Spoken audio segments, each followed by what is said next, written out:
Welcome to Decades of Horror, the classic era. I'm steaming. I'm so exaggerated. I'm mad at that princess, the only girl I ever left, and now she and them street slobs are going to steal 1,000,000 clams from them folks, and they didn't even invite me. This is episode 187, recorded September 22nd, 2024. Yes. Gruesome Magazine. And that was supposed to be the only girl I ever loved, and not the only girl I ever left. But I read what you put there, Jeff. I know. Well, what you put there. It's all 4-letter words. Yeah, I knew it as I was reading, and I was like, Jeff's taking the heat on this.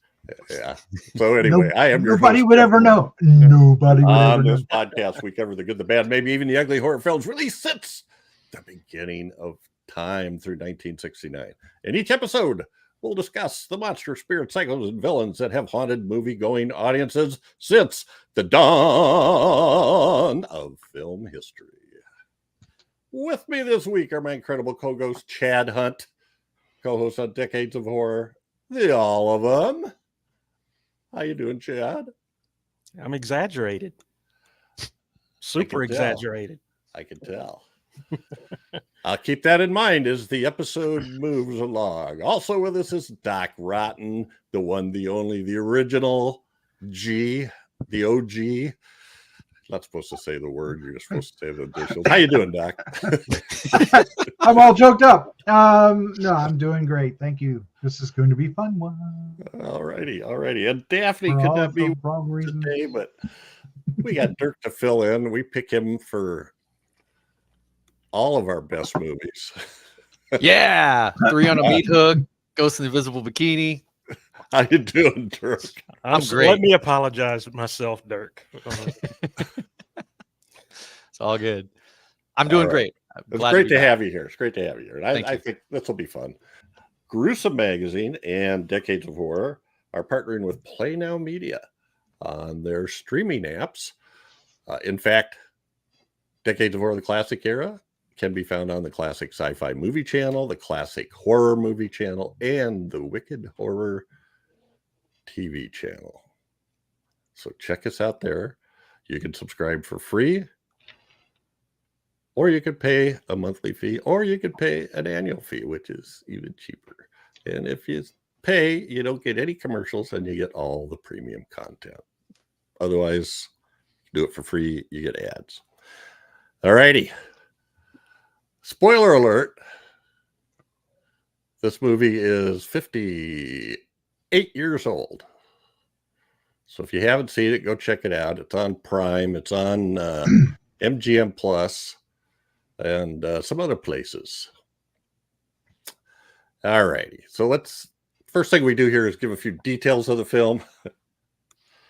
Someday I'll finish a sentence I started, but not right now. When's that going to happen? Can you clue us in? Yeah. I don't want to say it ahead of time in case I fail. All right. We're going to give a few basic details of the film. Then we'll give our first impressions. Look at some taglines that they used to sell this movie, what they thought people wanted to see. Take a look at some of the posters, and then we'll move on down the road and just kind of, chit chat. Ease on down the road, as they say. Yeah. And we're going to shuffle around. The squares are going to shuffle around. So, yeah. Guess which one the balls are. I got to start putting this on my channel, so Doc has no control. All right. Our movie today is The Ghost in the Invisible Bikini. Oh, wow. Released in 1966, directed by Don Weiss, written by Lewis M. Hayward and Elwood Ullman. The cast includes Tommy Kirk, Deborah Wally, Aaron Kincaid, Patsy Kelly, Boris Karloff, Susan Hart, Basil Rathbone, Wynn O'Hara, Jesse White, Harvey Lembeck, Nancy Sinatra, and a bajillion other dancing young folk. Yay! The production company is, surprise, American International Pictures, or AIP, as it is wont to be known. It was shot in Pasadena, California. Filming dates September and October 1965. It was released April 6, 1966. And as usual, we have mixed up information. So IMDb says the budget was $200,000. Wikipedia says it was $600,000. One place says the domestic box office was $1.5 million in estimated rentals. Another place says $3.8 million. That's at the ultimatemovierankings.com. So it made some money.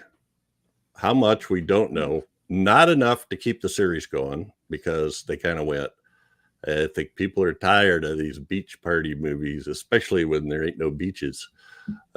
Synopsis. Yeah. A corpse has 24 hours to mastermind a good deed without leaving his crypt to go up there and have his youth restored. I'll say. What do you know? I like that. I think I'll just leave this up. Yes, that's nice. very cool. I like that. You did a good job. All righty. Well, it's a move. And it's now time for first impressions. And this is Doc's pick. I'm just sliding all around. Have you seen this before? Doctor, tell me. Yes. Oh my gosh. I have fond memories of watching all the stupid beach movies. And of course, I liked horror movies. So this one in particular, this one with Boris Karloff and Basil and Eric von Zipper. I don't know why those three go together, but let's just go with it, shall we? I have fond memories of this. It's a stupid movie. It's not very good. It's not written well. Nobody's really acting well. The story doesn't make any sense, but it is delightfully bad. I guess you would call this a guilty pleasure, I think. And I just like everything that's wrong with it. I like everything, all the few things that are right with it, and everything in between. I love this stupid, silly movie. Okay. It's a good thing. All right. We're going to check out with our guest first. Dirk, had you seen this before? No. I've never been a big fan of the beach movies. In fact, I think the only thing that I've seen that would be considered a beach movie would be the Dr. Goldfoot, which has some of the players in this film. But aside from the singing where it just cuts and people just break into song, I thought this was a lot of fun. It's something to me, it was kind of a film that if I had like a 3-year-old or a 4-year-old, a 5-year-old, this would be a good gateway kind of horror film. It reminded me of being young and watching stuff like Get Smart and things, a lot of slapstick, visual humor, as well as having Karloff and Basil in it, which was, is a cherry on top. But yeah, I had a lot of fun with this film, and I watched it on Prime, and it was a beautiful print. It was gorgeous. I don't know if it had been redone or whatnot, but I was really impressed with it. The stories here and there or whatever, but it has a couple of weird racist things, unintentional, I'm sure at the time. But I mean, it has a guy in a gorilla suit. It has monsters. It has Karloff. It has some of the sets look like they're from the Corman Poe films. I thought it was a lot of fun. It was a lot of fun. Yeah, it kind of feels like it's an old Dark House movie, really, but with more humor. Yeah. Well, attempts at humor. Well, no, yeah, I guess Dark House had a lot of humor in it too, but and Karloff. So yeah, I enjoyed it a lot. I don't know if I would revisit it as a guilty pleasure. That's more extra for me. But yeah, I thought it was a lot of fun. Okay. Appreciate that. And now to Chad. Had you seen this before, Chad? Not this particular one, though. Okay. But let me say this starting off. I three things make me want to puke when I see them. Three things. One is beanie weenies. The second is antique furniture, and three is beach party movies. No. Well, there was no beach though, so there was no beach in this one. That was the saving grace to this movie, I think. But yeah, I am not a fan of beach party movies. I felt Tommy Kirk I liked in a lot of the old Disney movies he was in, and the first one I saw him in was a Village of the Giants. Oh wow! Okay. So yeah, so when I saw these beach party movies start popping up on like TBS and stuff like that when I was a kid, I was like, no, this isn't for me. And I know a lot of people dig those, and that's cool. If you like them, that's cool. But the beach party movies were not for me.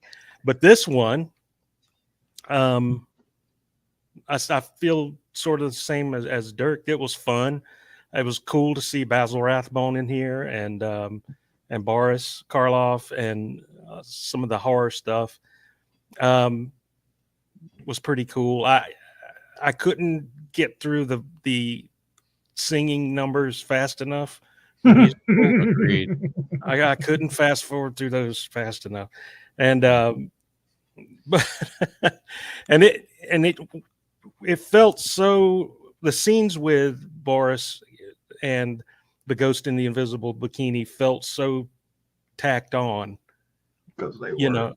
Yeah. And to find out later that they actually were tacked on, kind of took me out of it a little bit, but because it was so obvious. But yeah, it was a fun movie. Like Dirk said, it's a cool gateway movie for a youngster that you want to get into horror and spooky stuff. A lot of physical comedy, like Three Stooges style sound effects and physical humor that I kind of dug, and that kind of thing. So yeah, it was a fun movie. I'm glad there was no beach in it, even though there was an adjacent swimming pool to this haunted mansion. Where else are you going to put the pool? Next to the graveyard. Yeah, right next, and it's in all the vacation flyers, Airbnb flyers, and adjacent pool right next to the haunted mansion. So yeah, it was fun. I did have fun watching this. So I'm not going to be able to roast Doc as badly as I thought I was going to be able to for picking this, but there'll be others. Definitely. Okay. There'll be others. There will be. Give me a chance. I'll find one. All right. I watched most of these. I can't I'm sure I saw this one, but it's unironically you like them. It's very unmemorable. Anyway, I like the other ones. There's some things I really like in the other ones that we're missing here. I wanted more Eric Von Zipper and his thing when he goes the rats. And he does that. That's they do a whole thing, and then he does a thing with the finger. They didn't do that. And then there's always a woman in a bikini that's got a fringe on it that spends the whole time shaking her rear end and making the fringe fly around. That wasn't in there. And then there wasn't. There's standards in those beach party movies. I swear that same woman is in everything in the same outfit. Also, isn't there usually a guy named Moondoggy? Yeah.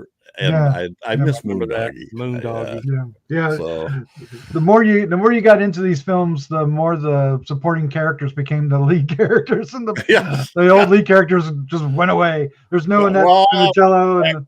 So apparently this is the 7th and last one of these, although I found one website that listed like 14 and include movies like Ski Party, where obviously I would think there's no beach there, but maybe they start on a beach, or maybe they're water skiing. I don't know. But anyway, yeah, the music is not good. Nancy Sinatra, at least for me, was the only legit performer, but they give her a song that's like Geronimo. Yeah. So, but she is acting a little bit in there. She does okay. Otherwise, it's just like, the stuff I liked the most was the stuff that was kind of like what Chad said, kind of like the Three Stooges or like the Keystone Cops or something, where it was like even kind of speeded up, and they were just doing dumb stuff. That whole thing in the basement at the end, where she's on the log. I know. yeah. They run over. How many times are we going to do that? But it was kind of funny. So anyway, but I won't ever watch this again intentionally, I don't think. Not a no change. Blu-ray for you, huh? Yeah, no. I did look. I'm sure you did. You know, you'd think that there would be like a beach party combo pack, but apparently there aren't enough conventions for the beach party movies. But anyway, not enough people that would go for it. But that's all right.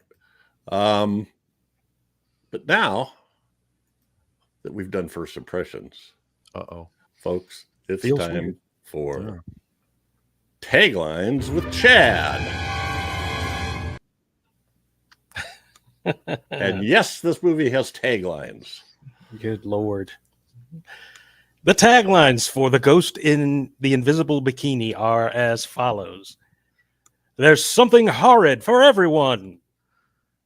The songs. Yep, definitely that. Good Lord, were they bad. When a pretty ghoul trades in her bedsheet for a bikini.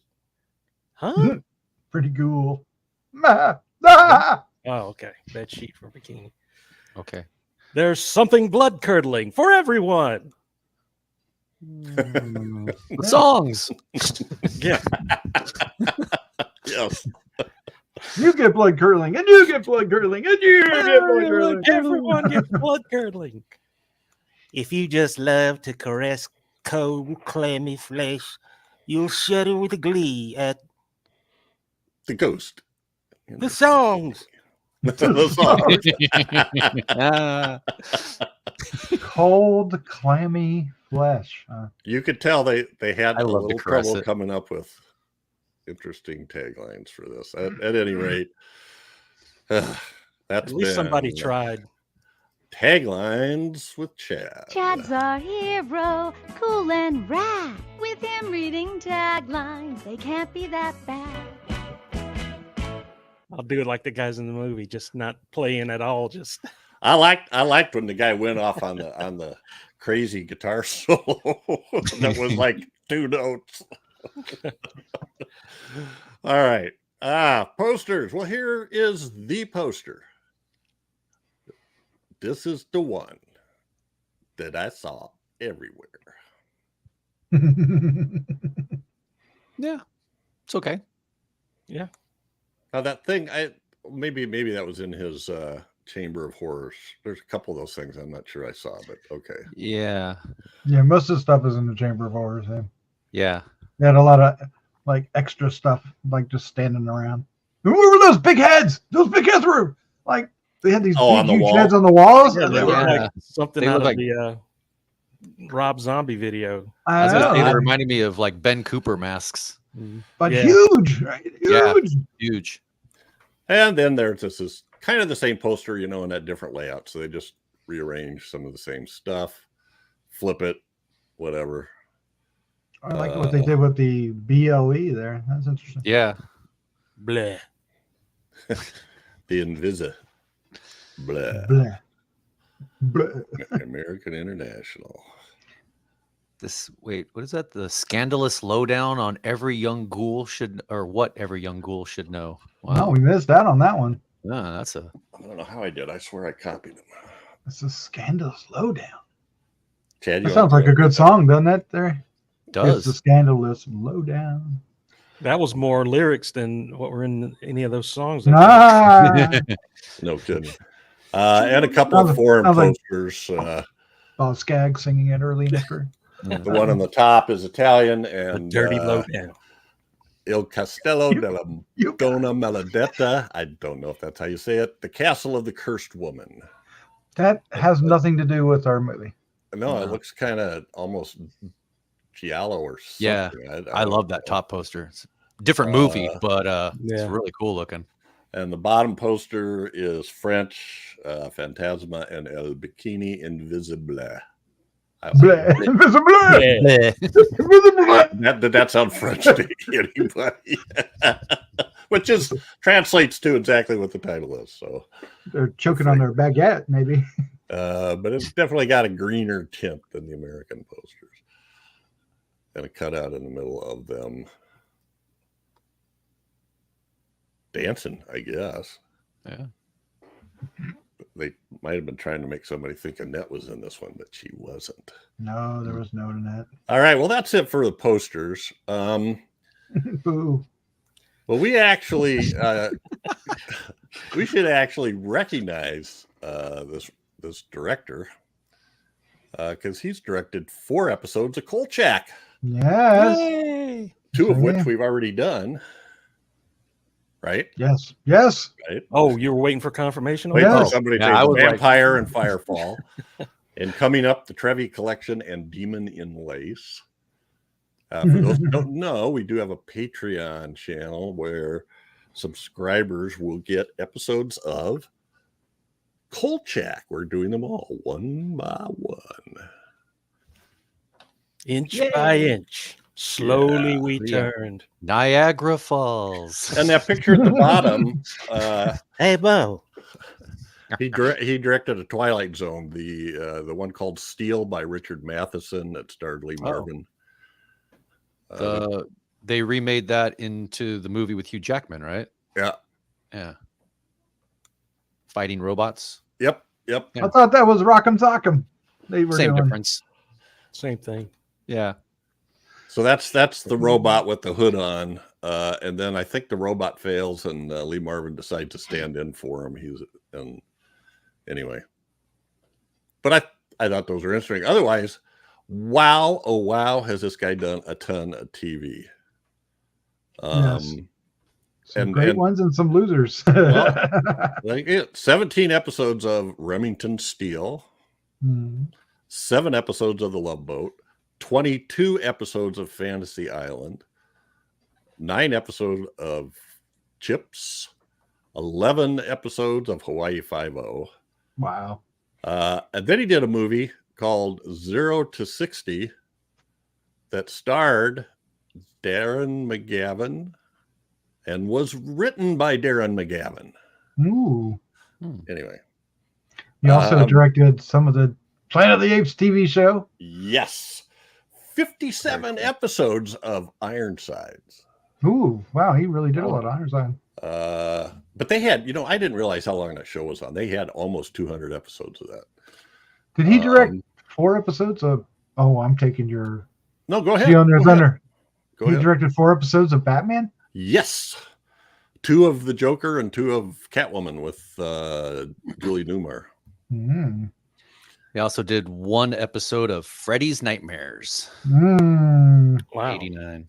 So on down to the thing. 7 episodes of Starsky and Hutch. 16 episodes of MASH, which I don't know MASH well enough to recognize the titles, but they claim they were all, seminal episodes or important episodes. Anybody see the show called It Takes a Thief in the 60s? It starred Robert Wagner. No. He was like a debonair thief. It's that. like the Hitchcock movie with Cary Grant, and Robert Wagner was the Cary Grant character. Debonair jewel thief. But he did 13 episodes of that. And what else did we have? Twilight Zone. 5 episodes of Alfred Hitchcock. 9 episodes of Andy Griffith. And go ahead. just for Daphne, although this aren't the Thin Man movies, he did 14 episodes of the Thin Man TV show.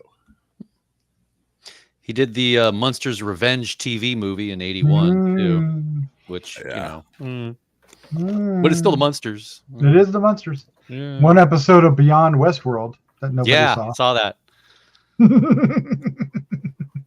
That nobody saw. Are you sure? Nobody watched Beyond Westworld. Did you watch Beyond Westworld, Chad? Sorry, no. No, nobody. Wasn't watched Cassandra Peterson in that? Elvira wasn't she in Beyond Westworld? I don't know. We don't know having a because brain fart. nobody saw it. Nobody there you saw go. it. Ah. He did Pajama Party, Yes. which was Sorry. another issue of this. 13 episodes of Burke's Law. Anybody ever see Burke's Law? I remember Burke's Law. Yeah. No. Gene Barry was a rich guy with a chauffeur and a Rolls Royce, and he was a lawyer. I will confirm that Cassandra Peterson was the dance hall girl Oh, wow. in Beyond Westworld. Yes. Well, now there's a reason to see that episode. So is there anything that you recognize in this movie from the video? It's got a definite TV feel. It has that Batman flavor to it for sure. Yes. Batman TV show. Oh, flavor. that's true. That's true. Kind of satire, tongue in cheek throughout the movie. He did do 4 episodes of Batman too. If you didn't, I Yeah. wasn't sure if you mentioned that. We have several Batman connections in this movie. Yeah. I mean, when you can get Basil Rathbone to do shtick comedy, you win. I mean, Well, he died in 1967. Basil. Yep. Yeah, but he's in here doing straight up Abbott and Costello kind of comedy in here. It's Yeah. hilarious, and they call him out as being Sherlock Holmes. Sherlock Holmes. Yeah. That's a Thanks nice to line. Eric Von Zipper. Zipper. Hey. Kind of looks like Sherlock Holmes. Yeah.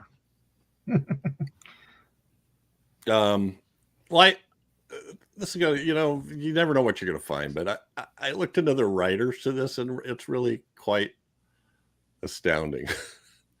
The guy on the top is named Lewis M. Hayward, and he became and he had executive posts at 20th Century Fox at MCA before joining forces with AIP, first as a writer, then as a director, and ultimately was the head of the company's London-based foreign arm. So he is listed as the producer for both the Fibes movies. Yeah. Whoever Slew Auntie Rue.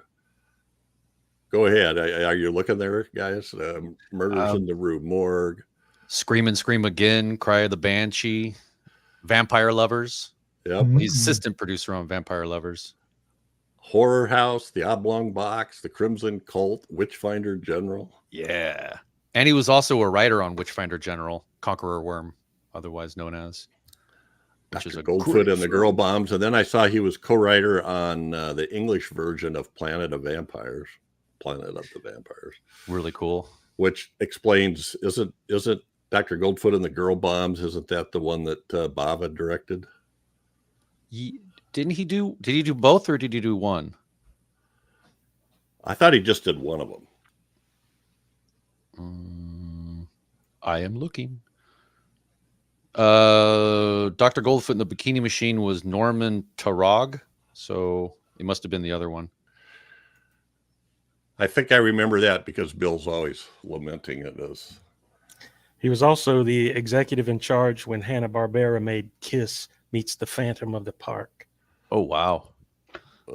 Which I will always be grateful to him for. Got to find that movie somewhere. Yeah. Oh, I'm sure it's out there. You can find it. So anyway, that's a weird thing. Who's the co-writer of this weird nothing of a film, right? Elwood big shot Ullman? that had an effect on our lives. Well, then the other one, Elwood Ullman, had 184 writing credits, and this guy wrote comedy almost exclusively. He started out doing shorts, did shorts until 1951 for Three Stooges, Charlie Chase, and Andy Clyde. And then when he got into features, he did a couple for Martin and Lewis, Abbott Costello, a bunch of Three Stooges, a bunch of Bowery Boys, and on and on. I remember his name Turner's popping Hall. up in the credits of some Three Stooges shorts, as because I watched those things over and over and over again. As a kid. Yeah. So he's also this pair. No, he wasn't. It was just this one. Elwood Ullman is one of those little Oscar trivias. You know, we talk about what happens when they make a mistake. Mm-hmm. He and a guy named Edward Burns, Berns, co-wrote a Bowery Boys movie called High Society in 1955. And the Academy nominating committee thought it was High Society, the movie starring, I want to say Bing Crosby. Is it Bing Crosby, Grace Kelly, Grace Frank Kelly. Sinatra? Yeah. So he got nominated for an Oscar for a script for the Bowery Boys. He and the other guy graciously declined the nomination when they. But they got to keep their little recognition Yeah. certificates. Yeah. That's cool. It seems like we've talked about that before. That's just so odd. It's Hollywood. So I don't know. I just thought that was interesting. Anything to say about the writing? You can definitely see the influence of the Three Stooges writer, Ullman, on this screenplay, because there's so much physical comedy that's very, as we were saying earlier, is very Stooge-like. So yeah, that would be it's very tongue-in-cheek, very satirish. Mm-hmm. It's Eric Von Zipper's not too far from Bowery Boys. Some of their stuff too. I think he's got his followers and he's slapping them around. And... You see, when I took him as more of a Moh, like, oh, what are you dummies doing? He's the boss. yeah. He's lead dummy. Yeah, I get the impression these two guys didn't write the Karloff stuff though, because the Karloff stuff was all reshoots. When AIP saw the finished product, they didn't like it, and they pushed Karloff and Miss Hart into it with the Invisible Bikini, and that's why it feels kind of out of place there, Chad. Yeah. But I don't feel like it feels. I don't know. Do you think they wrote that too, or do you think? I don't. Yeah. So I don't know. Because I'm not even sure. There's a scenes between Susan Hart and Karloff that are totally separate, right? And then there's the scenes where she pops onto the scene, which is obviously overlay, visual effect. And what she usually does is tells them to say what the next line of dialogue is. Mm-hmm. And then at least they knew what they had. Yeah. Well, no, but right. So I don't know how much actual writing there was. There was the concept, but then she pops in and tells them to say something that's already in the dialogue. Because you do have a couple scenes do something that they've already done. Karloff looking into the crystal ball and saying stuff too. That's funny. Right. No, I'm. The editor of the movie is the one that directed those new scenes. So, but is that right? Is that right? Okay. Yeah. That was going to be my next statement. I don't even think the director directed those scenes. Yeah. The editor went in and did the new scenes. Who is he? Because he did a good job. Ronnie Sinclair. So if anybody knew the story, he did, I guess, so he could figure that out pretty easily. I would imagine. That's true. He was going to edit it all together, so good for him. Yeah. I mean, I never, when I watched it as a kid, never knew and I imagine that most people didn't know that they were not shot, that they were shot as back then, especially because you didn't have the internet telling you when shit like that happened. Yeah. But now as an adult, knowing what I do know, it's so painfully obvious. It's it's so not in sync with everything. It just feels different. Yeah, and you could tell you could tell the effect, and they pause it a little bit sometimes too to get her statement in. Yes, they freeze the frame. Yeah. And this was a couple of working titles for this were also Beach Party in a Haunted House, Pajama Party in a Haunted House, The Girl in the Glass Bikini. I think the one they used is probably the best. They're sort of stuck on that pajama party stuff for some reason. Part of the genre. Yeah. The reason that scene with Von Zipper crashing into the pond was used again because that movie, Billy Jack movie, Born Losers. Born Losers, yeah, was also an AIP film. Mm-hmm. Yeah. They were using stock footage there, Which was commonplace back then. Wait. Yeah. I may or may not have. Go ahead. I was going to say I do like that movie too, Born Losers and Billy Jack. So one of the things we get is we get these kind of these partiers running around in his one-piece jammies. This is so great. doing Waldo before Waldo. Yes. Happened. Yeah. And there's the Rat Pack there. Yeah. Different Rat Pack. Without Eric Von Zipper, and then the gorilla seen me in my underwears. The girl in the bottom is Sinistra, Basil Rathbone's daughter. Who actually the whole glasses thing was kind of funny. Oh, this character. I love when this character would walk onto the scene. They play the the music, right? Yeah. Yep. Everybody just got into it. So, and that is Quinn O'Hara. She doesn't have a huge career. I lost my. She didn't Cry the Banshee. Yeah. She did do Cry of the Banshee. I think that is the only genre thing. Well, she also did a movie called In the Year 2889. Isn't that? But that's a TV movie from '69. That's not the movie I was thinking of. Look and see who the director is for that. Of the TV movie. Yeah. Okay. Larry Buchanan. Yep. What? Director of the Loch Ness Horror, or what? It's like. How much does she charge? Other stuff, yeah. Mm-hmm. Well, not often does a TV movie get like a 3-point rating on IMDb. It's just they're usually not that bad. Oh, she's in a movie. She is in a movie I kind of want to see. It's called The Teacher, 1974. And Jay North is in it. And it's about a teacher, and I think the title role is Angel Tompkins, who was a Playboy playmate, I think, at one time. Anyway, she seduces somebody, and the whole high school falls to hell. I feel like there's a whole bunch of cut scenes with her and Nancy Sinatra, her character, because there feels like there's like something going on there, but we never get anything to support it. We just get Nancy Sinatra getting all upset when she walks in and starts talking to Bobby. Yeah.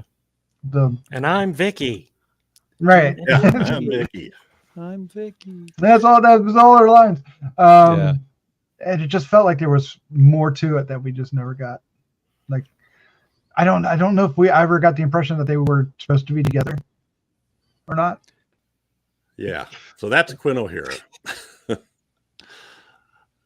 The guy in the top in the Where's Waldo pajamas is Aaron Kincaid. He's playing Bobby, who is Myrtle Forbush's nephew. Yes. Yeah. His very first role, he was hired. His very first role, he was hired by Roger Corman in an uncredited role in The Wasp Woman. Oh wow! I don't remember him in that. Well, he was a beekeeper. I think he was a dork. I actually think his name was something like Renfrew. Yeah. Renfrew. And his first line is something about bees are busy, busy, busy, busy. I just love him. He did a lot of voice work, though. I mean, he was the Killer Croc in the 90s Batman series.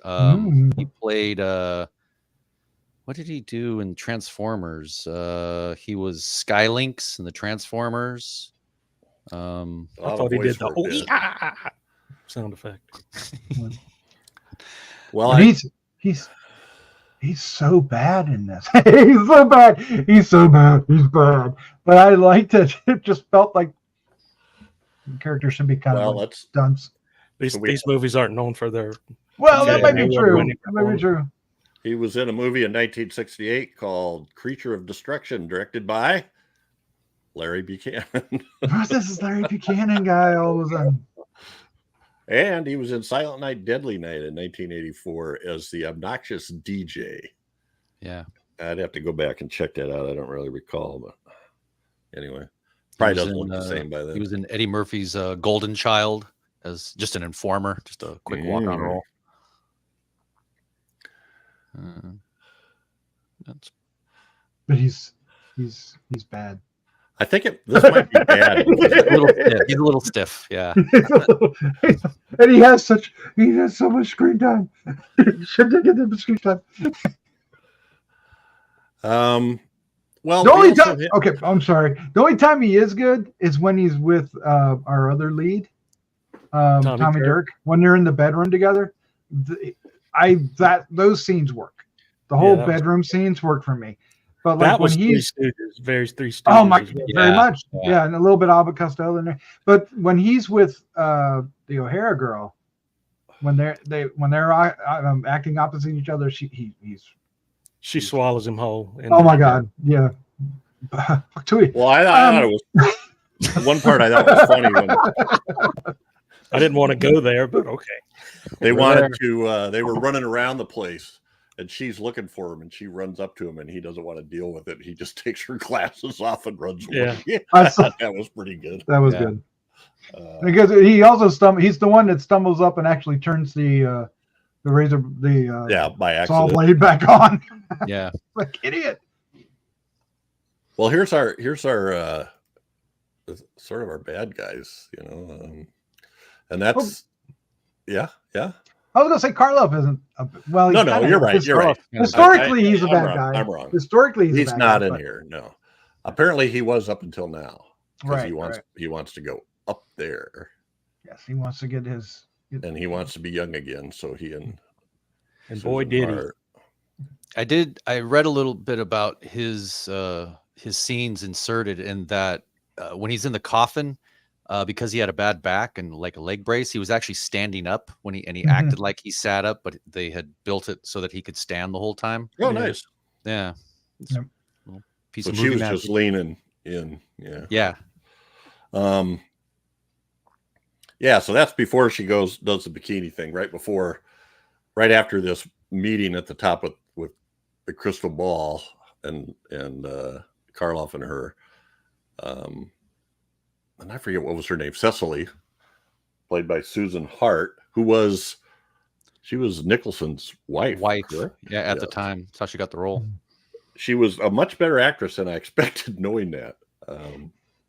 I thought she did okay. But yeah, then she walks through the wall after she takes her. Apparently the invisible bikini can go through the wall, but not. Well, I don't know. Her coat went through the wall once. Yeah, when she came in. Don't try that hard with this movie, Jeff. It's the physics don't add up. So and then they're implying something that I didn't actually see. She's standing there, and Basil Rathbone is back there, and I don't remember what he says, but she acts like he looks like he's looking at her derriere, and she acts like he's like saying something nasty to her, but I don't recall that there was anything like that. Mm-hmm. She does blow out the candles, though. Oh, that's right, because she's mad at him for whatever it is. And who's the actress in the bottom one? That is Deborah Wally. She gets short shifted in this movie. Yep.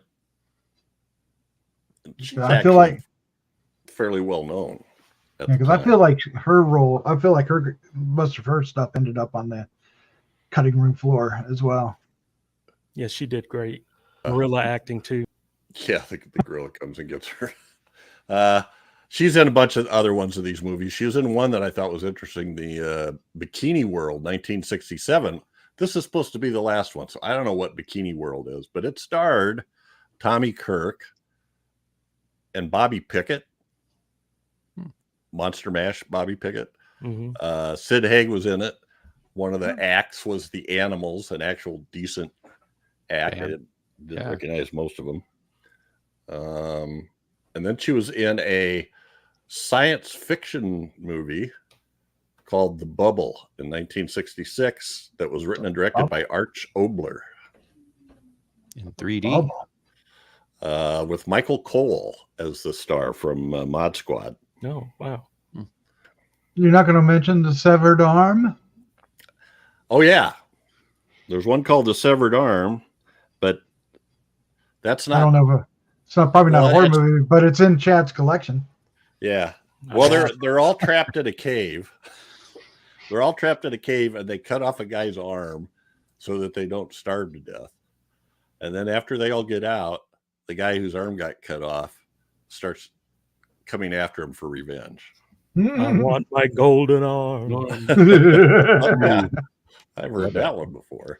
Yeah. But she's in a bunch of these. She was in Beach Blanket Bingo with Frankie and Annette. Bingo. Ski Party with Frankie, Dwayne Hickman, Yvonne Craig.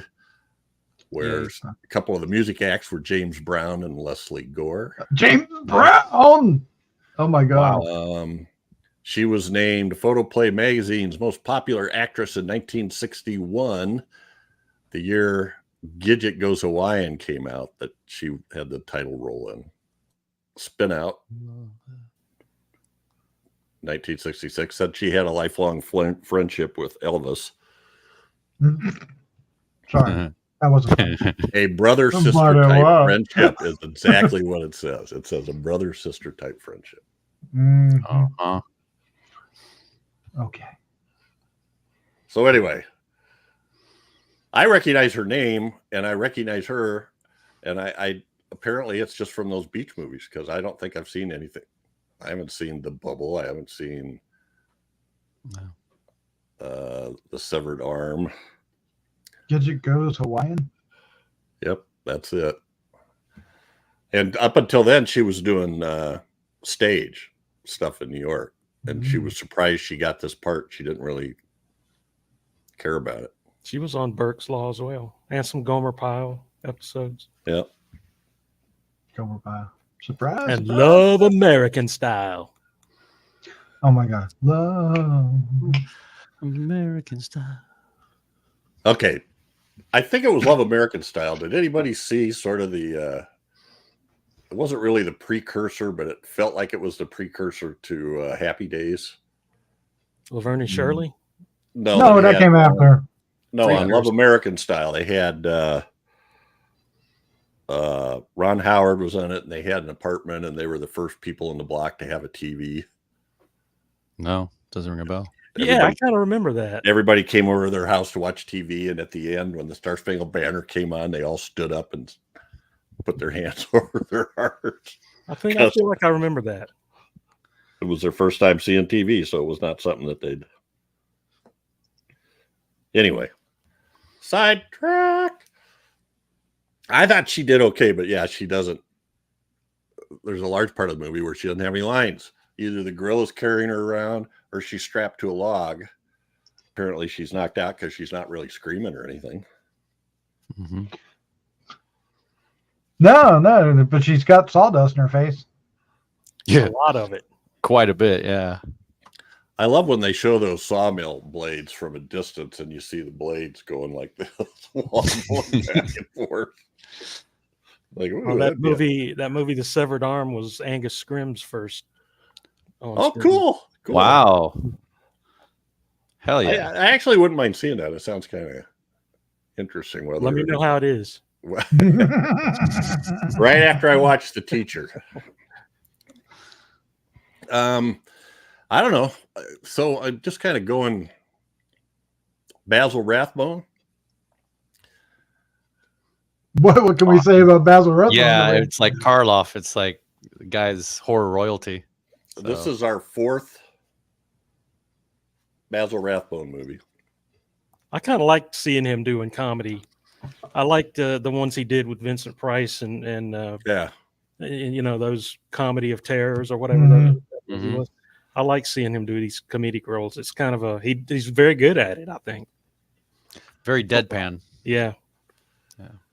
Did some low rent ones here right at the end. Autopsia de un Fantasma was his last movie in 1968. Hillbillies in a Haunted House.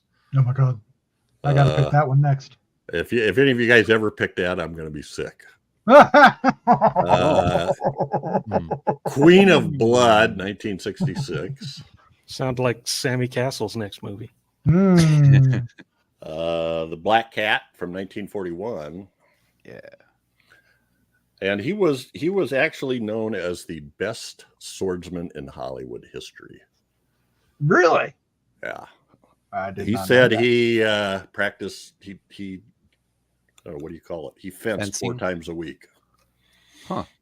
And the problem you have is when you go to shoot it in the movies, you can't really show your prowess off unless both he and another one who was really good was Tyrone Power.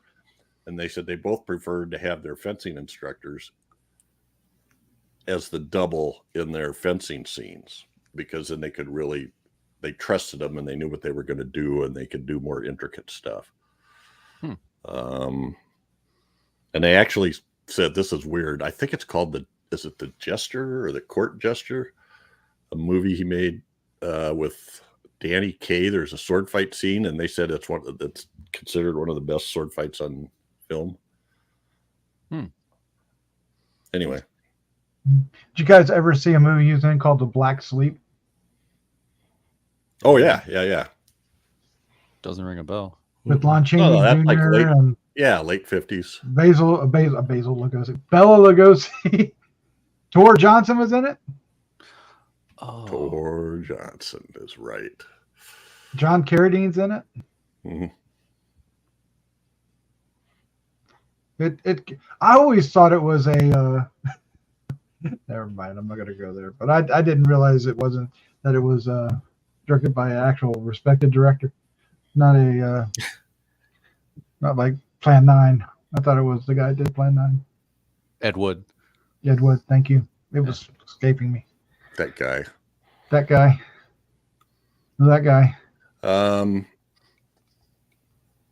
Yeah, no, I have heard of it. I believe somebody may have actually suggested that. Black Sleep. Yeah. I did like Basil Rathbone's name in this movie, Reginald Ripper. Yeah. Ripper. Mr. Ripper. Which makes his daughter Sinistra Ripper. Yeah. Assuming they have the same. Assuming. All right. Keep going. So here's the bad guy. Wait, are these the bad guys? Yeah. These are the bad guys. On the top is Basil Rathbone. Jesse White is, who was he? Chad, do you remember his name? Who? Jesse White? Oh, yeah. the in the movie. Oh, the movie. Sinister Hulk. Yeah. Jay Sinister Hulk. Jay Sinister Hulk. Hulk. He plays that character in more than one movie too. So yeah. He's funny. And then we had this weird. You're just gonna skip over him? I mean, it comes out of nowhere. Well, then we also have Chicken Feathers. That's the one that they were mentioning at the beginning with, played by Benny Rubin. Yes. Supposed to be played by Buster Keaton. Yeah. Yes. Who died right before. And holy cow, is it uncomfortable to watch? Every time he's on the screen. It didn't age well. Not at all. Especially the exchanges he has with Rathbone later. Oh my God. Oof. The broken English alone was enough to cringe you forever. Then they just get downright insulting. Yeah, they do. So the blonde on the right is Bobby Shaw Chance. She played Princess Yolanda. I've seen her in a lot of stuff. She's in some of the other ones. Bobby Shaw Chance is in some of the other. Yep, she stole Eric Von Zipper's heart. He needed to save her. Me too. Why didn't you just stand up? He was literally like in 4 feet of water. Boss, you can't stand up. And that's Deborah Wally laying there on the whatever that is, chess table, whatever. Extremely loosely tied down. with a nice pillow under her head and everything. Yeah, no, that chicken feather character, that guy was terrible. It was the worst characterization you could possibly have. And the only thing that maybe it's okay because it was supposed to be funny, I don't know, but it's 1966. Yeah, it's very tongue in cheek, but it's Did Buster Keaton ever say anything in the other movies he was in playing this character? I don't remember. Don't remember. For some reason, I'm thinking he never said anything, but that could be all the silent movies he did. I'm thinking, but I do remember those. He did not say anything in those. He didn't have a choice then. That mummy outfit, that's the middle and the bottom photo, is that the mummy from the Aztec mummy? Is that It looks like it. It looks just like it. Yeah, it kind of looks like it. It's the only one I've seen that's got long hair like that, and the weird slit eyes and mouth. Yeah. If it's an AIP movie, it probably is. So that in that top picture, it's Nancy Sinatra and Aaron in the picture with the bottom one. I don't know who that is. Somebody. It's obviously a still shot. Yeah, because this obviously predates My Boots Were Made for Walking, right? Yeah, I believe so. I believe so. And then she's not the only singer, daughter of a famous Hollywood actor star. Claudia Martin's in this. Dean Martin's daughter as Lulu, but I don't know if I know which one she was. Well, I assume she was a one with the dark hair, but one of them with dark hair. But You got the party years somewhere. Is she in the party years picture somewhere? Guess what? What? Chicken butt. No, I was getting ready to say. No, we gotta go. Boots was released in 1966. It charted on January 22nd, 1966, but this was filmed in 65. So this was because she was an up and coming star at the time. That may be why they made a little bit of money on this. Mm-hmm. Oh, she was hot. Yeah, and she was hot too. So she was hot, and she was hot, and she was hot. Yeah. Let's call it like I see it. Who's that in the bottom? I don't know. Let's see, it looks like Gidget almost. I wonder if that's Gene Simmons and some unknown actress. Yeah, there you go. You mean the Dean Martin? Yes, Claudia Martin. Yeah, I think I did see her. I think she was standing. She was just in the group of girls behind Nancy Sinatra a lot of the time. Mm-hmm. I think, but I don't think she had any lines. If she did, I missed it. I think she might. The only time she was there is when they were talking with Piccola Pupa. They were trying to say Pupa's name right in the bedroom. Yeah, the three of them. Well, no, I meant out at the pool when there was three. She might have been the third in that group, but yeah, in the bedroom when Piccola gets to sing her song, "Stand Up and Fight." Oof. That was a bit cringe. Yeah. How did it was like? She was yay, like yay, or something like that at the end. I think she would have been like 14. Self-preservation mechanisms in my brain kicked in and made me forget that. You fast forwarded. Yeah, I fast forwarded it too. Yeah. Oh no! Did you both? Sorry, I did. Yeah, you're right. I never do. You never know. You got it. She bounced from bed to bed, and she did the. I watched it on 1.5 speed. So yes, probably sounded better that way. I thought so. I think it sounded like Chicken Little singing it. Much more entertaining. Exactly. Chicken Little. Oh man, did we skip over Tommy Kirk? Yes, absent-minded professor. He was in, right? I think what's the big movie? Old Yeller. Isn't the Old Yeller what made him famous? Old Yeller, yeah. Yeah. Mickey Mouse Club. Well, of course, the Shaggy Dog. Shaggy Dog. Remember that? Blood of Ghastly Horror from '67. I haven't gotten there yet, but yes. 60-foot centerfolds. You guys moved on to Tommy Kirk before I could find a picture, so I guess we won't show a picture of him. We don't need a picture of Tommy Kirk. Just imagine what a Tommy Kirk would look like. You got it. The movie that I was telling you guys about earlier, the Valley of the Giants was based on Food of the Gods by H.G. Wells, loosely, because it was a comedy. It was more or less a comedy of these teens, these beach party teens. They eat this formula or something that this scientist makes, and they grow into giants. That's all I remember about it. I haven't seen it since I was a kid, and I'd really like to see it again. But so Tommy Kirk, you guys mentioned Old Yeller. That's the first time I saw him, and that was the real life version of Bambi. It made everybody cry. Right, you cry at the end. I didn't cry when they have to shoot Old Yeller. I threw confetti in the air and blew everybody a T-shirt gun. There you go. So Doc pulls up Tommy Kirk and Deborah Wallach. No, good for you. But then he did. You guys, I know you mentioned some of these, but The Shaggy Dog. These are in order: Swiss Family Robinson, Absent-Minded Professor, Babes in Toyland, Bon Voyage, Moon Pilot, Son of Flubber, Savage Sam, which was a sequel to Old Yeller. And then he did 2 movies where he played a character named Merlin Jones, The Misadventures of Merlin Jones and The Monkey's Uncle. The dog die in Savage Sam too? I don't believe so. Look up on doesn't-dog-die.com. And apparently it was a crossbreed or something, because that was Savage Sam did not look like Old Yeller. The Village of the Giants, that was the movie you were talking about, right, Chad? Yeah. Sorry. Go ahead. But you know what happened to him? Died. He got blackballed, didn't he? Kinda. Well, better. Well, never mind. And why did he get blackballed? Or his Disney contract, Disney let him go because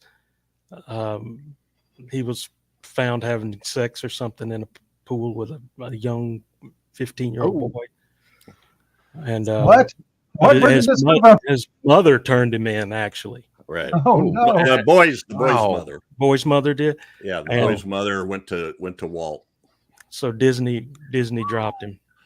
But there was also something similar where he was signed to do The Sons of Katie Elder with John Wayne, and just before they were going to start filming, he was at a party that was raided that had marijuana there, and apparently a much bigger deal, at least to John Wayne. So he got booted from that picture.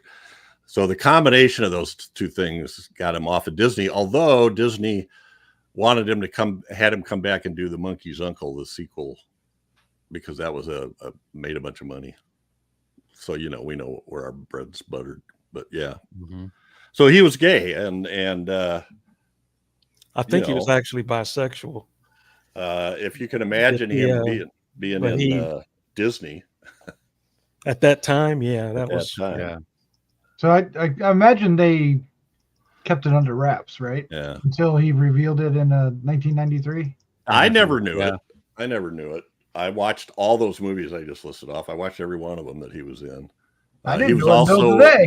He was in the Mickey Mouse Club, and he was in the Hardy Boys with one of the other guys. I used to watch him all the time, man. I used to love Tommy Kirk. I still do like those shows that he was in and stuff. All the Disney movies I remember him in, I just love as a kid. I think he might have done some. Did he do some voiceover work too later on? He did lead voice over work with Sandra Dee in the animated Russian film The Snow Queen at Universal.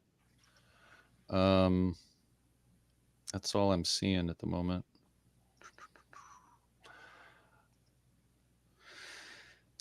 Along with this is an odd one, along with a fellow musketeer, Judy Harriet, Kirk was sent by Disney to be a teenage correspondent to cover the 1956 Democratic Convention in Chicago and the Republican Convention in Frisco. So odd. Okay, here we go again. He was in a movie in 1969 called It's Alive, a TV movie directed by Larry Buchanan. Larry Buchanan. Who is this guy? You're getting the idea that he's like, mining the Disney rejects or something, or the AIP. Disney rejects. Oh my God. Well, he was a good guy, and it's too bad that happened. But he also admits, he basically said it was all his fault, that he was too much into drugs. You know, like he got caught at a marijuana party, but that's not all he was doing. So a lot of drinking and drugging, and the caught up in the Hollywood lifestyle. Yeah, the thing with the 15-year-old boy, and he just said that's my fault. I don't blame them at all for that. So those movies were huge. I mean, instead of the I feel so uncomfortable now. Well, Disney did they made him. He was inducted as a Disney legend back in 2006. You know, so that was along with Annette Funicello and Fred McMurray. So that was kind of.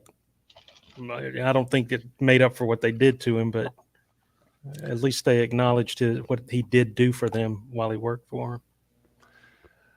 Well, they didn't want. Originally they were hoping to get Frankie Avalon and Annette Funicello for this movie, which were the original pair in the first few. Although, as I looked through the list of these beach movies, there was a weird mix and match that they just did whoever was available. And once in a while, Frankie Avalon would do a cameo, or Annette would do a cameo in a movie she couldn't be there for. You know. Anyway. Yeah, Funicello wanted to step away from acting to spend more time with her family, and Avalon was at that point trying to get into more serious roles. So here's Miss Poopa, Miss Poopa, Piccola Poopa in the top, and there's Nancy Sinatra backed by the Bobby Fuller Four. But none of their instruments plugged in. Nope. Anyway. Now that's or electricity to be found. Exactly. Bobby Fuller died just a few years later, and that was one of those things they weren't sure about what happened, if he committed suicide or if it was a mob thing. He was dating a mobster's ex-girlfriend or something. Yeah, didn't they find him in a car beaten and yes, and they were like, it's suicide. He beat himself to death. Beat himself up. Yeah. Beat himself to death. So, as only he could. Hollywood. It's a wacky place. What else have I got here? We did The Mummy. Oh, I have to go to Patsy Kelly now. So we just did Patsy Kelly and the Gorilla. We talked about her. But one of the things I had looked up and I knew about, but I didn't talk about because we had gotten really long, was that she did 21 comedy shorts with Thelma Todd.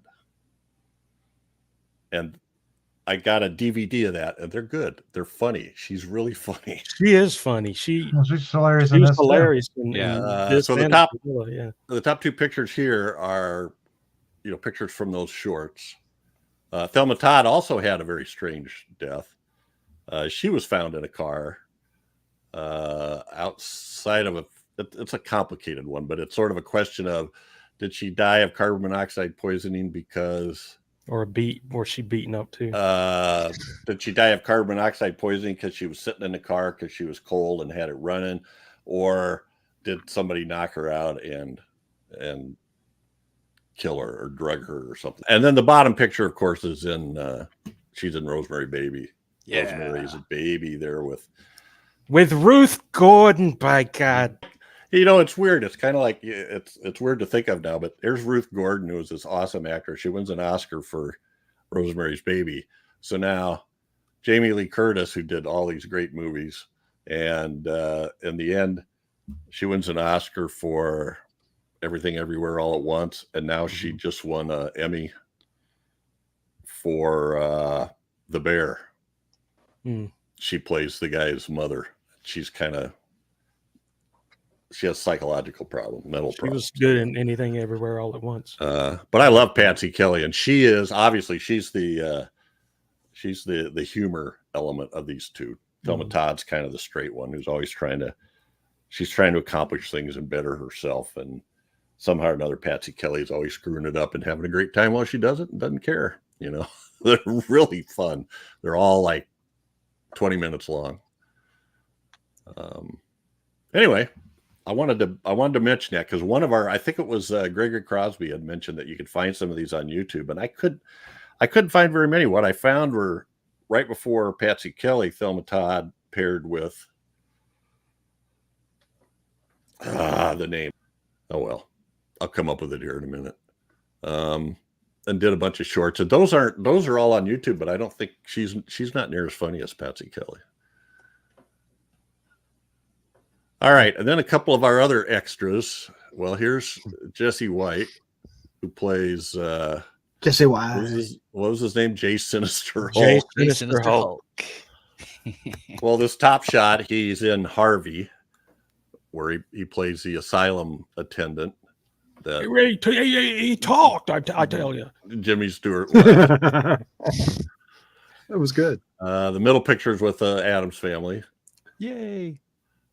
He was also in The Munsters. The Bad Seed. yeah.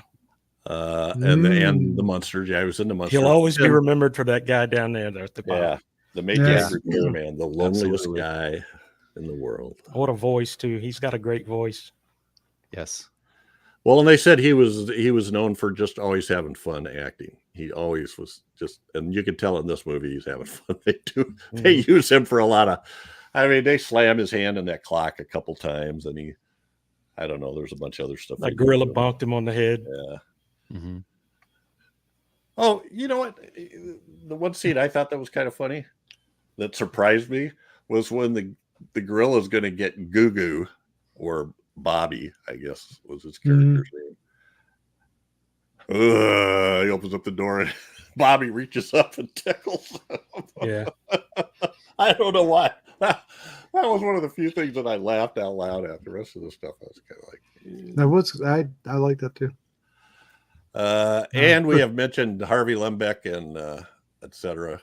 Oh, what? What's wrong? Eric Von What? Zipper. Von Zipper. Yeah. Oh my God. There he is with his two lady henchwomen, I guess. The names of the two henchwomen are hilarious. Eric Von Zipper was always the highlight of all the movies for me. That was what I liked. Yes, exactly. And to give people the finger. One's name is Puss, the other's name is Boots. Yeah. Are you serious? Yeah. Yeah. Really? Oh wow. Okay. And the one I love, how the blonde is the one who has all the lines, and she's the one that's always going, "Hey, boss, Give him the finger, boss." Oh, the boss will have a plan. What's your plan, boss? Shut up. Who told you to ask a question? Anyway, and then the guy below, that was JD, who I recognized, and I had to look his name up and cross-reference him before I figured out what he was in. But he's a character actor over the years, but we talked about him in 1987's Return to Horror High. He played the principal and the killer, right? Yeah. Spoiler alert. Oh, spoiler. Oops. I've never seen. They won't remember. They won't remember. But he was the one that was always talking to him too. Those were the two people that talked to Moach, were the blonde in the top picture, and then Andy Romano as JD. Anyway, I think yeah, there's a picture in the middle there. he's the one. He's the one on the left. Yeah. Right. Yellow shirt. Yeah. Right. I think this is the only scene where the guy on the right actually gets some lines. Oh, you're right. He does. Yeah. Well, I like the other part where they're. I thought it was funny when they were walking through the castle, and the one guy's going, "Woo!" Yeah. Why are you going woo woo? I didn't. Why are you really, saying woo woo woo? I didn't get that's what was doing it. Oh God, such a dumb movie. Yes, it's the movie. I love it. Yeah. But it was fun. Yeah. And then we have pulled up. We have a couple more here. I don't know if we actually did. We look at these. You did that one. I did that one. Let's see. Well, there's a place in the castle, the Chamber of Horrors, where when you walk in, there's all these like automatons that are going through motions and enacting historic crimes. Jack the Ripper. And he turns and jerks his arms and stabs the lady next to him while she turns. And anyway. And then they show up in the credit scenes and they're doing dancing. They're doing the robot. Before the robot was even a thing. Yeah. Oh my gosh. And then last and probably least, we don't know what this was, but it was a costume that Jesse White put on to scare. Looks like a mix of the Mummy's bottom half and then the. Well, what did we say? What movie that was from? Oh God, it Something was about an eye creature. Attack of the Eye Creatures. Yes. Attack of the Eye Creatures, an AIP TV production. TV. Shot in Texas by writer, producer, director Larry Buchanan. Oh my God, you Yep. guys are. Are those Nikes he's wearing down there? Yes. They kind of look like it. To make sure. Probably Converse back then, or Kids. Yes, Kids. Kids. It's a cool mutant-y kind of monster. I like it. It's fun. Very much of the era. Like a lot of AIP movies, the music is by Les Baxter. I actually Les Baxter did the score. I'm guessing didn't write the songs. Not those individual songs, right? I thought the score was actually kind of cool. I mean, it was very reminiscent of a lot of the other AIP from that time. The Corman, the Poe films and such. But it was one of the things that stood out to me. Very much like that very first scene where she's walking across, where the ghost is like walking across the fog shrouded cemetery to go meet with Karloff. Mm-hmm. And just some things just really stood out as little, I don't know, it reminded me of better films, not to put this one down, but it just reminded me of a lot of those Corman films from the same time. But yeah, I thought the score was actually pretty cool. Don't know if I'll go out and pick it up. Yeah. Well, and I've recognized art direction is Daniel Haller, and I've recognized his name on a bunch of these too. He's you can borrow Jeff's DVD or good Blu-ray. I did not get a Blu-ray for this. Anyway, I couldn't find one, but I'm kind of glad. See, he did look for it then. Oh yeah, I always exactly. And then decide are there extras. My favorite part of this film, I will say, is when they're all dancing by the pool in their bikinis and trunks. It starts raining, and then they're all running inside like, my bathing suit's gonna get wet. Yeah, I thought about that too. That's what I wish I'd had. I didn't see any pictures of that, but they had all these guys. This double-decker bus rolls up. These kids, they all go running out of the bus, and within like 2 minutes, they're all in the pool and the band is playing and Nancy Sinatra singing.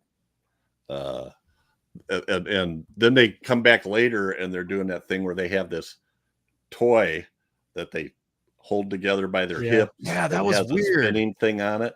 And so they're trying to keep that moving, and some of them are just holding it and going, that was what are they doing? It was a weird product placement. I know, especially since nobody said anything about it. It's like that. Somebody probably talked to some company and said, hey, you give me 30 of these things, we'll put them in the movie. Yeah. All right. What else can we say about it? I don't know if we can say anything other than give it a shot. It's a silly, stupid, brainless movie. It's fun. It's lighthearted.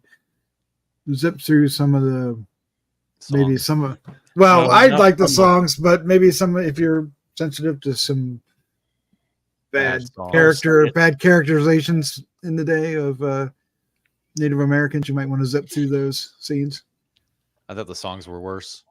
You thought the songs were worse? Songs offended me completely. No Geronimo for you? Well, Geronimo. Half a dozen of one, 6 of the other. And then don't try to fight it, baby. Stand up and fight. She was like swing on my thing and make she was like 14 ready. Or 15, according to her info when they filmed this. Who? Piccola Pupa? Yeah. Piccola, I think she was a thing in Europe, but I'm not sure. All right. She was something here too. I'm not sure what, but she was something. I want to hear what everybody thinks about this. I can't wait to hear some of the feedback on this one, because somebody has got to be like me and watch these movies. Like when they would come on, like you guys remember the afternoons, right? You come home from school in the afternoons, and they would have a themed week, and they would have an hour and a half movie, right? Beach party movies were always. That's where I saw them. Yeah, and that's where I saw it, and I loved it. But, no, and we loved Eric Von Zipper. That's really what we loved. And then, of course, if you had Boris or Vincent or Basil Rathbone, well, you saw him actually. Did you see him in the theater or at the drive-in? I didn't. You didn't see him either one? I don't know. I didn't go to the theater unless they were like some kind of special over the summer, but I don't think I. Okay, so you saw him on TV as well, then? Well, I don't know. That's a good question, and I saw him later because I wonder when they went to TV. 70s, mid. It was early 70s, because I saw it when. I'm pretty sure I saw it in early 70s when they were doing that afternoon run like that. Those when I saw them, it was like more later 70s. Yeah, I don't think I saw them that way, because they'd have Godzilla week, they'd have Elvis week, they'd have your creepy horror week. I saw some really strange early Hammer films then, and it was crazy. TBS always ran them. TBS, what? Oh, we had them on our local channel. No, these were these were like CBS or something like that. I remember TBS. It was where I watched them. These were like you used to get like afternoon movies on like ABC, right? The ABC after school special, but they used to do a whole week worth of movies in the afternoon. But it was all like, I remember wanting to watch something and I couldn't watch it because stupid Watergate was on. Stupid Watergate. That explains it, because when Watergate was on, how inconvenient. I was going to the university library every day to a TV room and watching the whole thing. Yes, and I was like, can't watch my movie. Watergate's on. When I was coming home from school, and it's interesting to think about it that way, because when I was coming home from school in the 60s, I was watching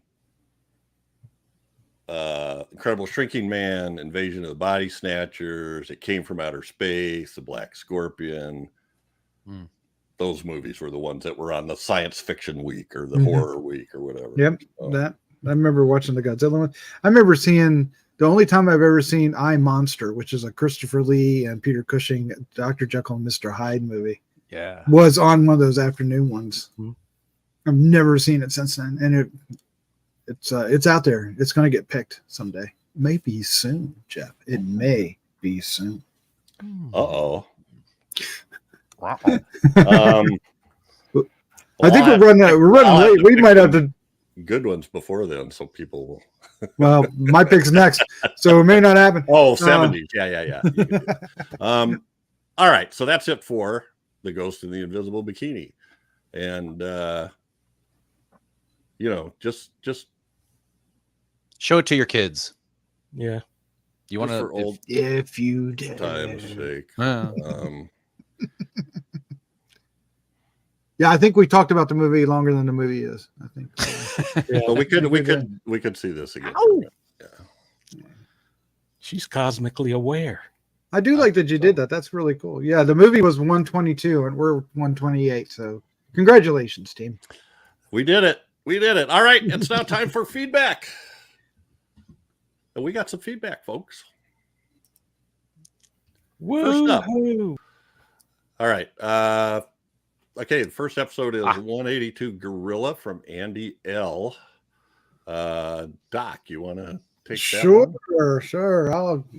Andy L says about Gorilla, which I personally think this movie is a remake of, but that's a different story. Anyway, Andy L says, like you, Jeff, I would hear about the Ritz brothers from my mom. She was born in the 20s and often talked fondly of them. I believe that they were marketed mainly as competition to the Marx Brothers. Both were Jewish vaudeville brothers who were then transitioned into film. Of course, the Marx Brothers started at the dawn of talking picture era with one of the first talkies, the Coconuts.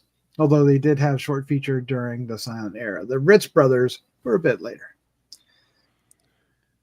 While I was weaned on Marx Brothers, Abbott Costello, Laurel Hardy, Three Stooges, Hope and Crosby, W.C. Fields, Mae West, Three Stooges, Little Rascals, Bowery Boys, as well as the Thin Man movies, holy cow, Sherlock Holmes, and even Edgar Kennedy and Leon Errol Shorts, the Ritz brothers were elusive and really never got any syndication. I think I did see The Gorilla sometime in the 60s, but don't recall much about it. Maybe I will go back to it at some point, but I do have a lot of other things I would like to see that are definitely higher priority to me. Boom! I like that. Thanks, as always, for fun discussion on something that I haven't thought about in years. Oh my gosh. There's probably a reason you haven't, Andy. Yes. Yeah. Appreciate it, Andy. Appreciate it. Let's see here. Let's see how these break down. We got some short ones here on Lake of the Dead. I'll just take from James Duke 9809. Great show. Thanks all. Now I have something new to view. Thanks again. Excellent. And from Lisa LI1JD. Today was a very difficult day for me, and of all the media I could choose to take my mind off of the situation, I chose the Grue-Crew. Never take what you do for granted. I appreciate each of you so much, and you make me smile even when I don't feel like it. Oh my God. Thank you. Thank you. Free heart Oh, emojis. nice. That's what I love. Thank you so much, Lisa.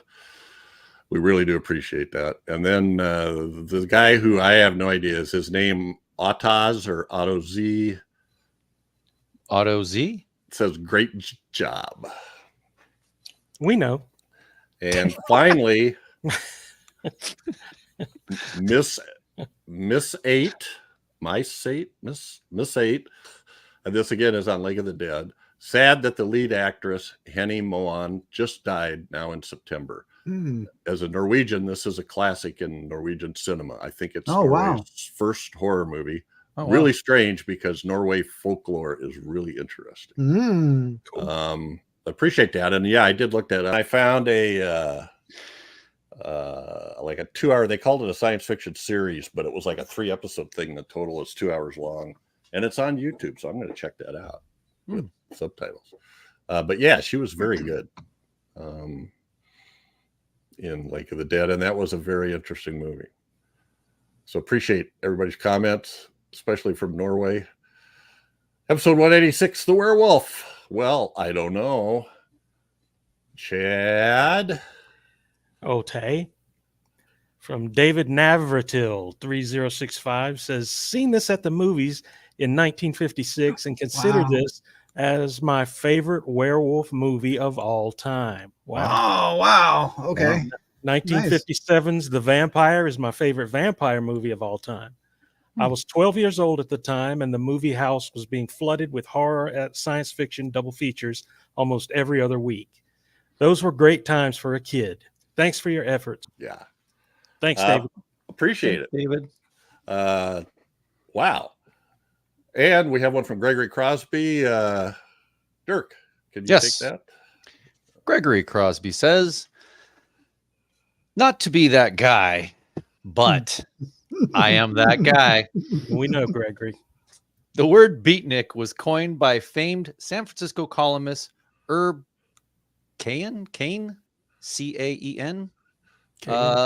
It was a portmanteau, combining Sputnik and the Beat Generation. I felt everyone should know. Expect an actual comment on the werewolf when I fire up Tubi later this evening. Fire up Tubi. Thank you. So Gregory. I did look it up. So what happened was we had this story about the producer Sam Katzman claiming that he created the term beatnik when he heard two guys talking, and one of them said, well, where's Nick? Asked somebody, where's so-and-so? Oh, he stayed home. He's really beatnik. And he misheard him and started using it. Now, we all said we questioned that, so at least we have that in our favor. But when I went to look it up, I found nobody Nobody except that IMDb comment that actually says that. Or there's an argument between Sam Katzman and Herb Klein. Who actually did? No. So thank you, Gregory. And we love that guy. We love that guy. Speak for yourself. That corrects us. All right. Doctor. Got one from Jose. Jose says, nice. I have this one in a B movie collection from Arrow Video. We're talking about the werewolf still. Region B. It includes the giant claw as well. I've not seen it yet, but everything I read or hear about it is pretty positive. I'm looking forward to seeing it. The giant claw was long, or has long been a favorite. There is so much badness on display that it's totally entertaining and endearing. Well, you're going to love this movie as well. Yeah. I'd rather watch the giant claw. Ooh. Giant claw. Than the werewolf? Or than this? No, than this, yeah. Than this movie. Thank you, Jose. Appreciate that. And Scott Wells, Chad, on the werewolf. Scotty, my fine lad, says there seemed to be an attempt to revisit the old Gothics in the late 1950s. The werewolf was one of the better ones. The werewolf, Pharaoh's Curse, and the Return of Dracula seemed to be an interesting trinity of late 50s classic horror. Not quite as successful as the Hammer films, which started just after. These represented a good, if unsuccessful, attempt to revive the classic monsters in the era of atomic age horrors. Agreed. They primed everything for Hammer. That's all they were doing was priming the well. Yeah. And lastly, Dirk from Joel Bartolomeo on the werewolf. Joel says about the werewolf, I have very fond memories of watching this film with my dad as a child. My love of film and music are all because of him. Yes. Cool. Yeah. That's what we love. We love comments like that. Good. Yeah, appreciate absolutely. It, Joel. Joel's a good guy, man. Yes. Appreciate it. Everybody. Joel, Scott, Jose, Gregory, David, Miss 8, Ataz, Lisa, James Duke, and Andy L. Yeah, Thank even you so much you, Gregory. Even you. Even I love that guy. I am that guy sometimes. I love that guy. Anyway, there's plenty of ways to stay in touch. So you can see how much we love comments. Please send feedback to feedback@gruesomemagazine.com or just make comments on Gruesome Magazine's YouTube channel or Gruesome Magazine's HNR and DOH podcast Facebook group. We love it. So make comments. We love to hear, especially from new people. And we had a few this time. So and tell us what you want us to cover. Yeah. Yes, suggestions and suggestions. Be careful now. We've got a bunch of recommendations already. We're never going to get all of them. But yeah. We like to keep you on your toes, Jeff. There you go. Well, you're the guys who are the ones that pick them. Do you ever look at the list? Yeah. Okay. There's a list. There's a list. All right, that's it for this episode. But every 2 weeks, we'll be focusing on a specific film released between 1920 and 1969. Next up is one chosen by me, The Shadow of the Cat, 1961. A weird thing that I think is actually a Hammer film, but is now a Universal film. How so? Did they re-release it, or Universal ended up with the rights? That's happened a couple times. They made it, or Hammer made it. Hammer made it. Universal has the rights now. They were originally the distributors in the They were States. probably the distributors, yeah. And they ended up with the rights for it. I didn't realize this was a Hammer film. I have not seen this, and oh my gosh, never seen it either. I am. No, me neither. I am surprised, shocked. Yeah, it says production company BHP Hammer Films, and then I'm sure the distributor will say. And it's shot at Bray Studios. You can recognize that, the Oakley Green setting, that stuff. And the stars are like Barbara Shelley, Andre Morel, stalwarts, and bunch of English folk. John Gilling is the director. What's the name? Yep. So anyway. And I watched this a month or so ago, and I was surprised how good it was. It was pretty cool. So, That's what we're doing. Sweet. Cool. Yay. I can't wait. This is going to be a surprise. Yeah. Yeah. And I think you're not going to be here, Doc. It's going to remain a surprise. Well, you can still watch it. Just can't talk Wasn't about that the name, Doc? Wasn't that the name of the original Hellcat series Marvel had? Was it called The Shadow of Shadow of the the Cat? Oh my gosh, they did. Yeah. Yeah. Yeah, but the director did the Reptile and Plague of the Zombies, Mummy wow. Shroud. Did he do this film before those? Or... Yes. Okay. Yes. Yes. No. No. Maybe so. Yes. This is 61. So yeah. Yes, you did. Okay. All right. Well, Your number one source for horror. Folks. that's it, Magazine. folks. Catch us again here in 2 weeks for another great horror movie of the classic eras. Only decades of horror can do it.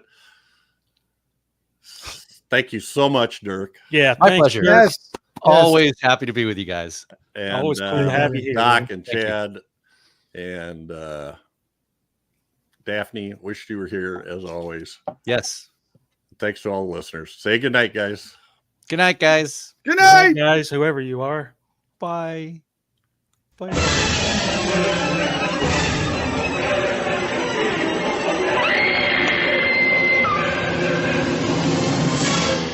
Gruesome Magazine.